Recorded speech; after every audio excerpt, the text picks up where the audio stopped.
துபாயில் கூத்தாநல்லூர் கேஇஓ குடும்பங்கள் நடத்திய அமீரகத்தின் 53வது தேசிய தின கொண்டாட்டம்.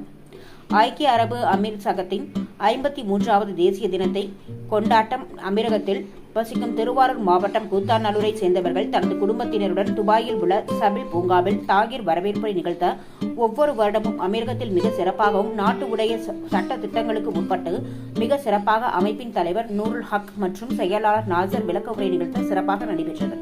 இக்கொண்டாட்டம் காலை 9 மணிக்கு தொடங்கி மாலை 6 மணி வரை ஆண்கள், பெண்கள் மற்றும் குழந்தைகளுக்கான விளையாட்டுகள், திறன்களை ஊக்குவிக்கும் விதமாக கேள்வி பதில்கள் உள்ளிட்ட பல்வேறு நிகழ்ச்சிகளை நடத்தி வெற்றி பெற்றவர்களுக்கு பரிசுகள் கொடுத்து மகிழ்ந்தார்கள்.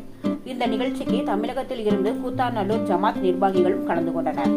இந்நிகழ்வுக்கு சிறப்பு அழைப்பாளர்களாக இவான் அமைப்பின் பொதுச் செயலாளர் ஹமீத் யாசின், புதுகை ஸ்டார் தொலைக்காட்சி வளைகுடா முதன்மை நெறியாளர் கமல் கெபில், தினக்குரல் தேசிய தமிழ் நாளிதழ் மற்றும் வணக்கம் பாரதம் வார இதழ் முதன்மை நிருபர் நஜீம் மரிகா, சையரத்தர் ஜெகபர்தீன், அவுப் குஷா, ஹாசா மைதீன் மற்றும் ஈமான் செயற்குழு உறுப்பினர்கள் ரியாஸ், ஹாமித், இம்தாதுல்லா மற்றும் இன்ஸ்டா தஞ்சை நாசீர், சமூக சேவை ராஜன், ஹபீப் உள்ளிட்டோர் கலந்து கொண்டனர்.